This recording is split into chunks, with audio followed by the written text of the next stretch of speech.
Welcome to another episode of the Capital Employed podcast. This week we are going to read an excellent quarterly letter from Massif Capital Real Asset Strategy. If you like these Audible investor newsletters, please make sure to subscribe.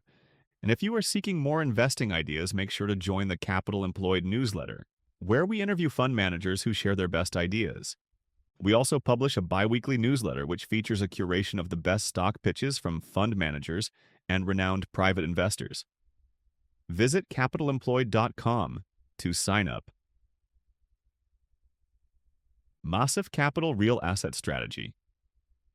Third quarter 2024. Letter to Investors. Written by William M. Thompson. Narrated by Marcus.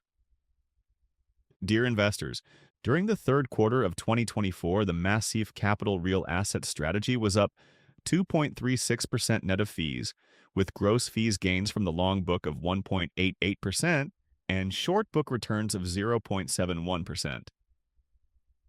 Through the end of the third quarter, the strategy is up 12.0% net of fees, with gross of fees gains from the long book of 11.8% and short book of 0.99%.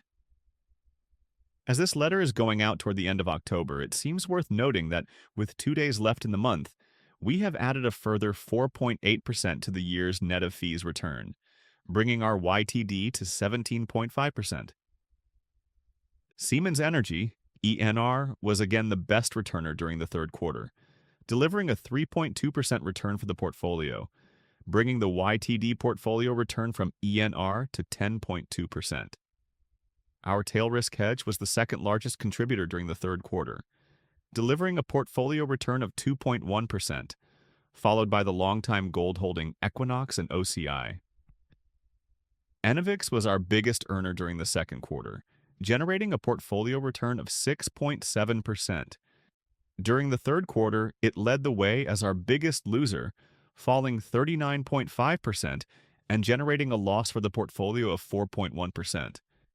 The universe of stocks we'd pick from continues to underperform most major global equity indices, and the small cap component of that universe continues to trail badly, a trend more than 5 years in the making. We have outperformed the small and mid-large capitalization components of our real assert universe on a YTD 5-year and since inception basis, but trailed the mid-large capitalization component of our universe on a 3-year basis.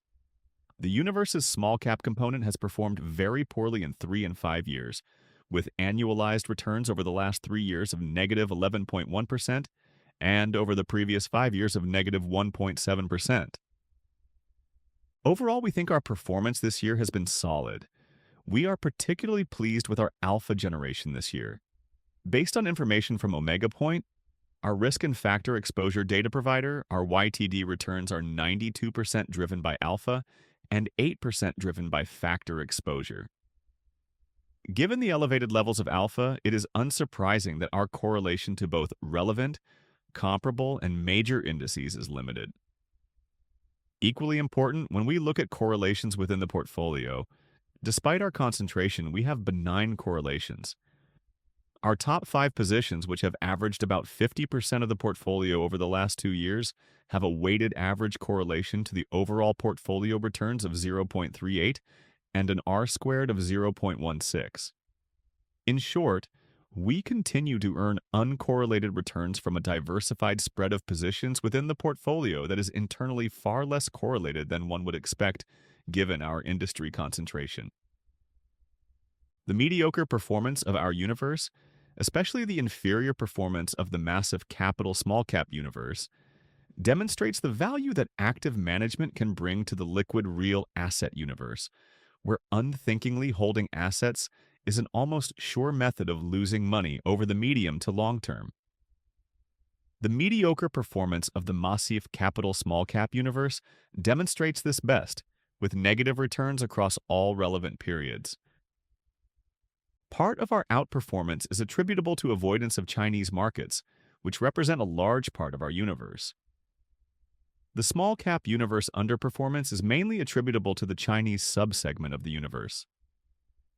As a reminder, the 2 universe indices that Massif Capital computes for our universe represent 100% of the stocks we can invest in globally, given our investment remit, and include stocks in countries we can invest in even if we do not choose to, such as China. If we regress a sub-index of the Massif Capital small cap universe, dependent variable, versus an index of the Massif Capital small cap universe Chinese equities, the Chinese-only index explains 85% of the returns over the last 5 years. This is unsurprising in many regards. As noted in other Massif Capital research, US and European corporates have been betting over the last 30 years that capital efficiency was the sole variable around which to optimize business models.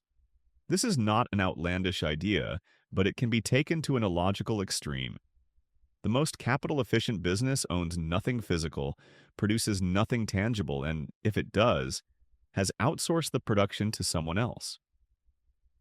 An economy organized around capital efficiency alone would have financial markets and nothing more. Nothing is capital efficient about mining, energy production, manufacturing, or any other real asset business, at least not on an absolute scale that includes industries such as software or services.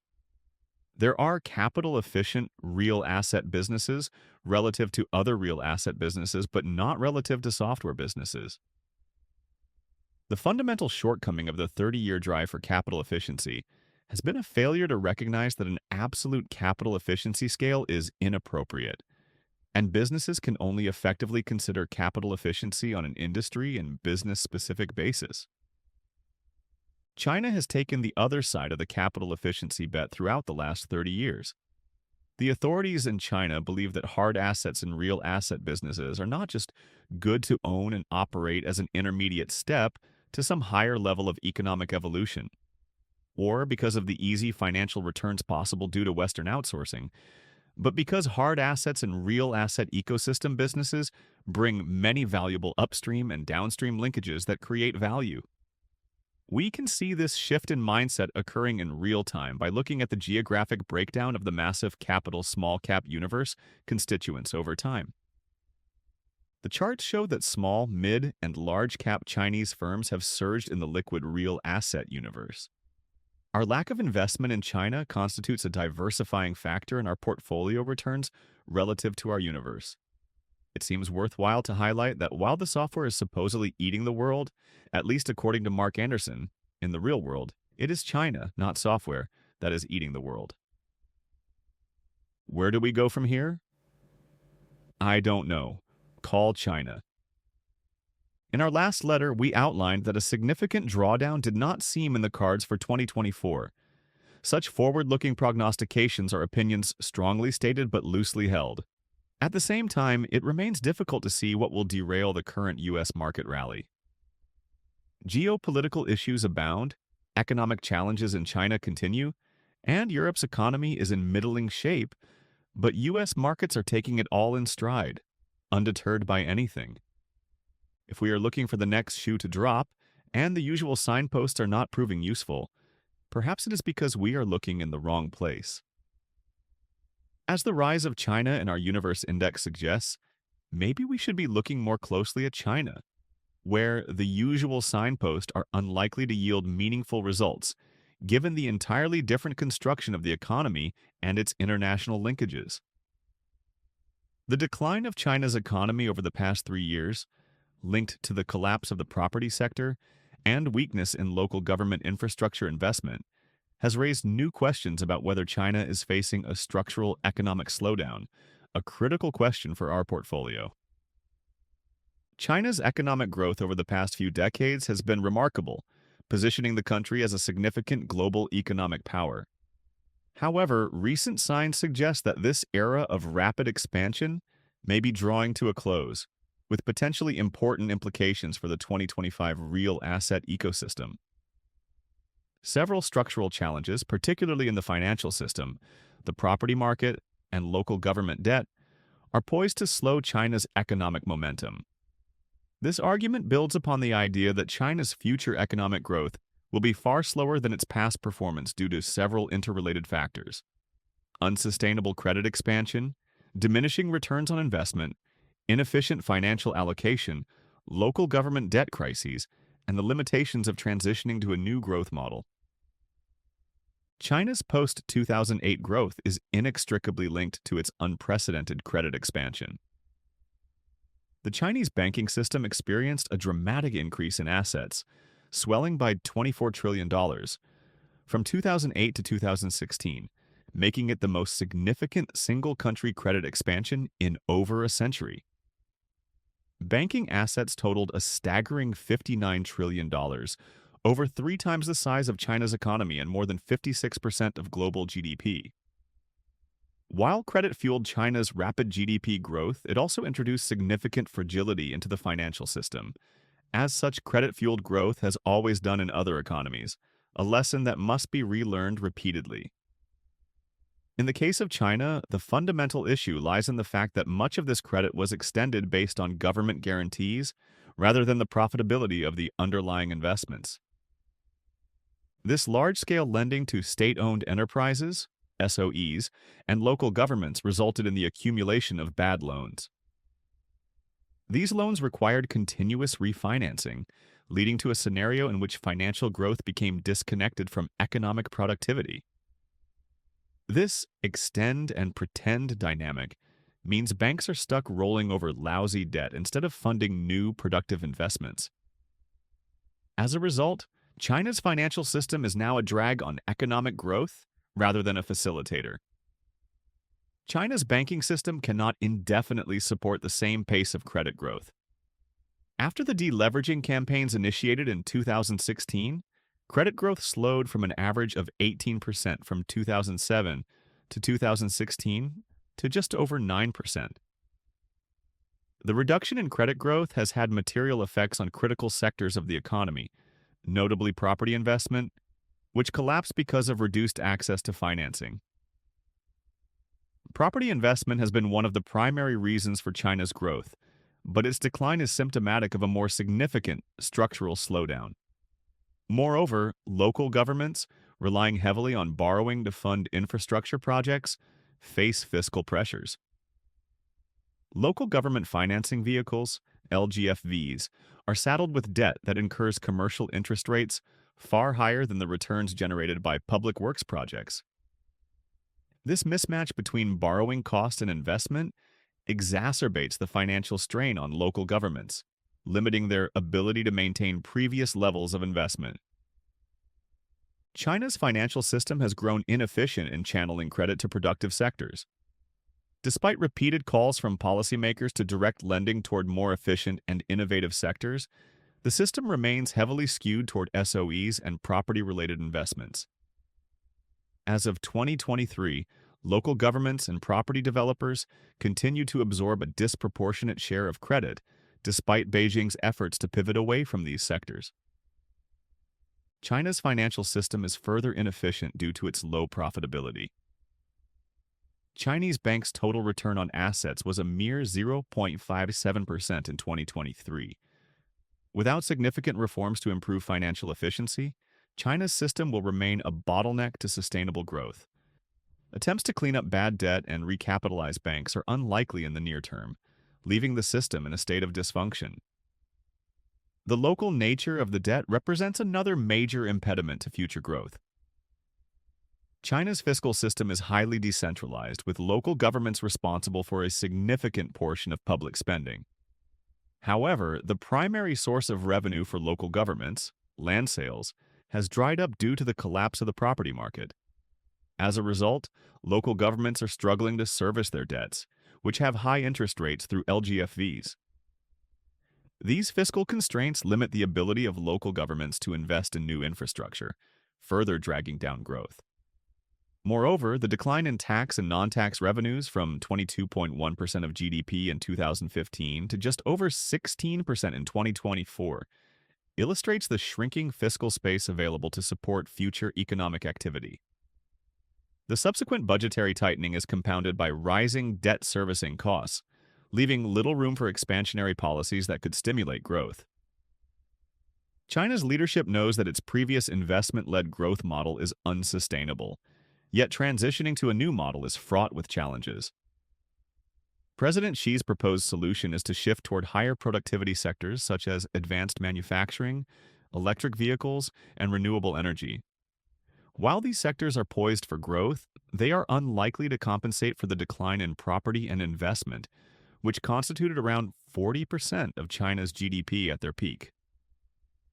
Even optimistic projections for the new three industries, electric vehicles, solar cells, and lithium-ion batteries, imply a smaller relative significance to the overall economy than the property and infrastructure sectors they are intended to replace. For instance, the auto industry, including related sectors, accounted for just 8% of GDP in 2023, while solar energy contributed 2% and energy storage less than 1%. Could these industries expand further? Yes, they could, but financing is a challenge for the reasons mentioned above, as is demand.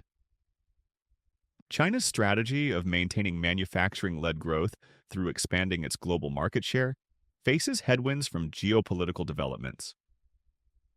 The international trend of de-risking and diversifying supply chains away from China, driven by Western economies' concerns over dependency, will constrain China's ability to continue exporting more products to international markets. When coupled with rising trade barriers in the global south and a newfound political resistance to China's economic model in emerging markets, further export-led growth looks challenging. Add China's continued inability to rebalance its economy toward domestic consumption, and the recipe for economic pain in 2025 seems likely. As a share of GDP, household consumption is significantly lower in China than in other major economies.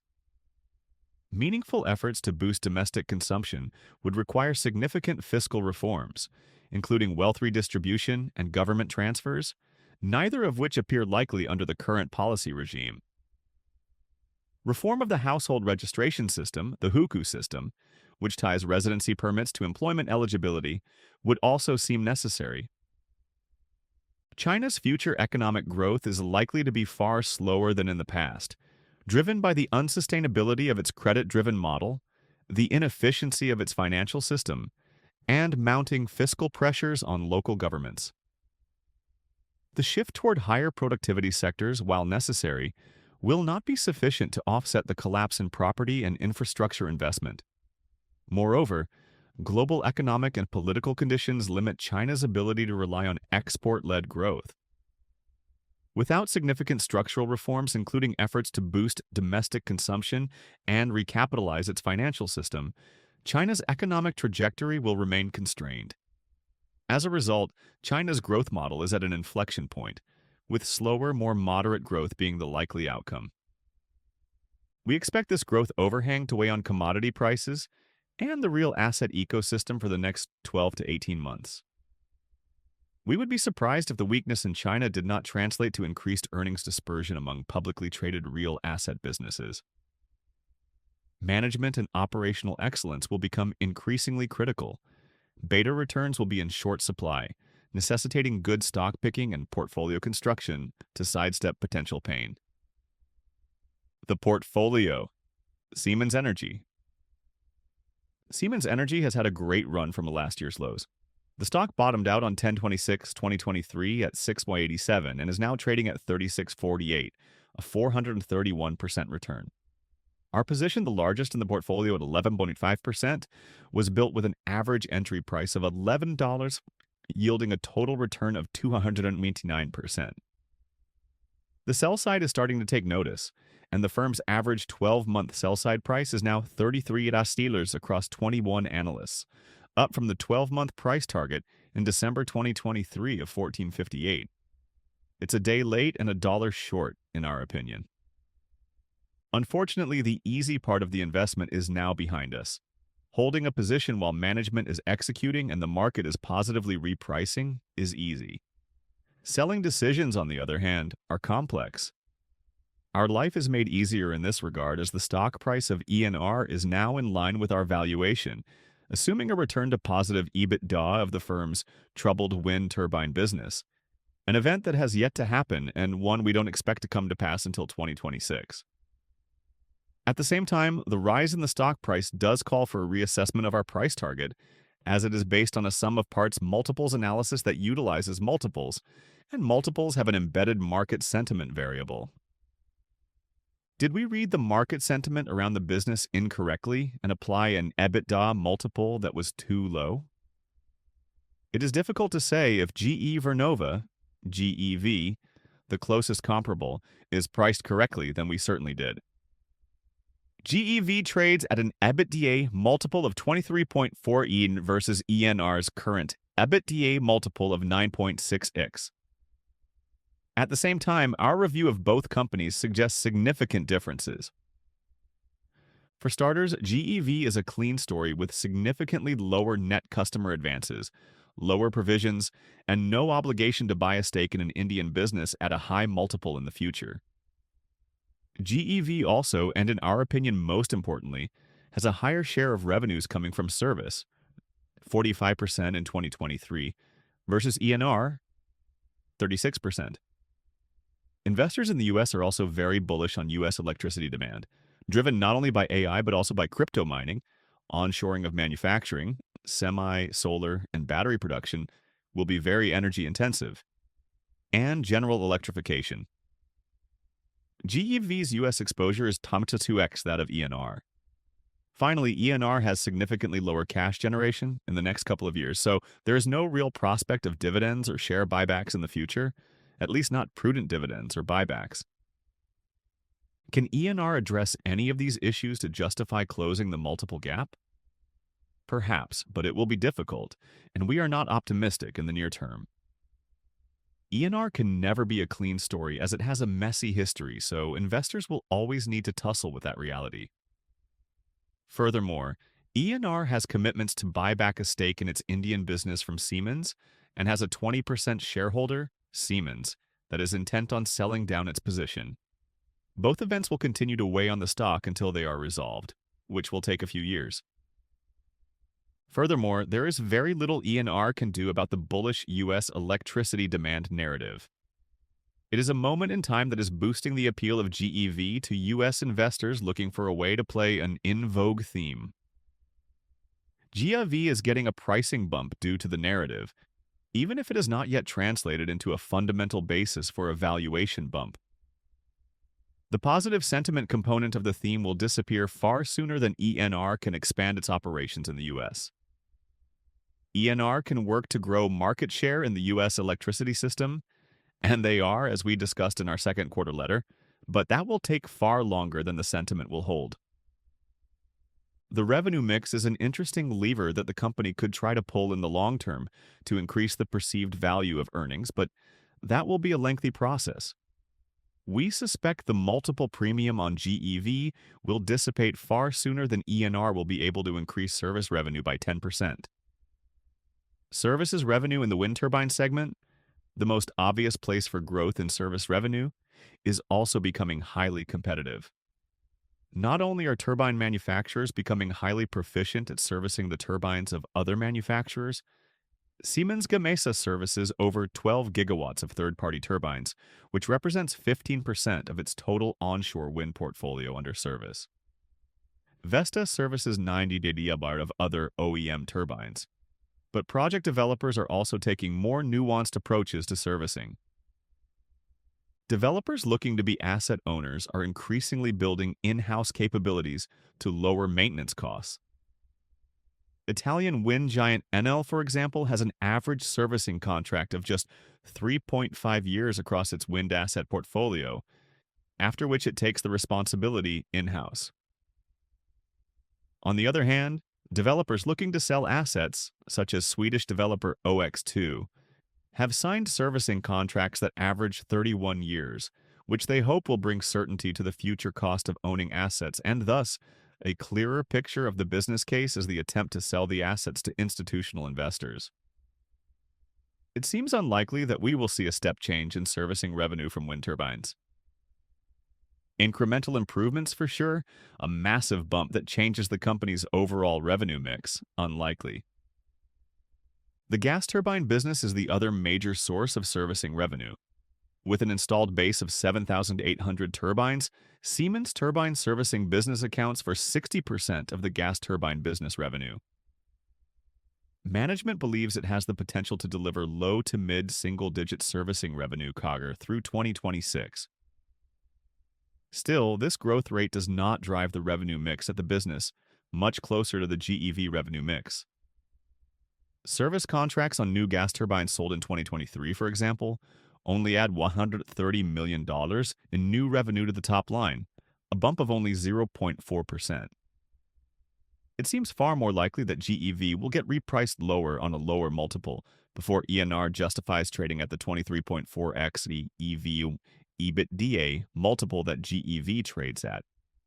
While we find it unlikely that ENR will either get a ratings bump to the levels of GEV or that GEV will be able to maintain its high multiple for the next few years, an improving operating environment in Europe could produce a less significant multiple bump for ENR. While the European economy is weak, demand for ENR's services remains robust, backed by considerable government policy and spending. That positive operating environment appears likely to strengthen further if former ECB President and Italian PM Mario Draghi's recent report on how to promote private investment and boost Europe's competitiveness and productivity is executed as seems likely. At the plan's heart is the observation that the power bills of large European manufacturing facilities are more than twice those faced by U.S. equivalents. For a typical car factory in Germany, this results in incremental electricity costs of $0.5 billion per annum. For a large chemical plant, the annual cost disadvantage is as much as $1 billion per annum. Given this constraint on competitiveness, about half of the incremental investments suggested by the plan are for clean energy and electric mobility. Specifically, the plan urges the creation of a liquid corporate PPA market to sell electricity at a fixed price from renewable energy directly to industrial customers. This would hopefully lower the cost and the volatility of energy procurement for these users. At the same time, the plan calls for the modernization of power grids, boosting the already robust investment, at least compared to the US, that Europe is making in modernizing its grid. If this plan is implemented, as seems likely, it could be a further boost to ENR's already industry-leading grid business. We will continue to watch the situation and evaluate its potential impact on our valuation for ENR. At the same time, it seems prudent to start taking some gains on ENR to avoid repeating past mistakes resulting from an incorrect belief that momentum was on our side. While ENR took the elevator up rather than the steps, we are not interested in running the risk of the stock taking the same elevator down, as stocks often do. Alphamin. Alphamin is still among our highest conviction positions, and there is little to dislike about the company. Management has brought on 2 mines on budget and on time. The asset is the highest grade tin mine in the world, and despite a problematic operating environment, operations seem to run as smoothly as anyone could hope for from a mine anywhere, let alone in the Democratic Republic of Congo. Management also increased the semi-annual dividend earlier this month from 0.03 CAD to 0.06 KD at the current price, resulting in a 10% dividend yield on a forward-looking basis. During the third quarter, we have partial information on performance from an interim release. The company produced 22% more tin than in the second quarter, sold 71% more tin, and booked an EBITDA of $91.5 million versus $54 million. Third quarter EBITDA will be about 65% to 70% higher than any previous quarter, the third quarter's result being the first full quarter, with the increased production from the Mpama South expansion of the mine. The only black mark against Alphamin is their location in the Democratic Republic of Congo. Our position on the country is far from consensus. We think it is a wonderful jurisdiction. The DRC certainly has its challenges, but not ones the right management team cannot overcome. Most importantly, every asset in the DRC that gets turned into a mine is a Tier 1 asset. The geological endowment of the country is second to none, and while the security risk is not to be taken lightly and it is not easy to do business, the prizes appear well worth the risk for those willing to look more deeply. We, of course, are not the private owners of mining operations that can happily sit back and collect free cash flow as dividends, so we must tussle with the uninformed judgments of the market in calculating our future returns. AFM has maintained a double-digit return on invested capital for 3 straight years and will make it a fourth when FY 2024 ends. They have maintained a double-digit net income margin, save for the period 2Q 2023 to 1Q 2024, when the firm was building the Impama South Mine extension, and have generally maintained a double-digit free cash flow yield since original operations spun up in 2020.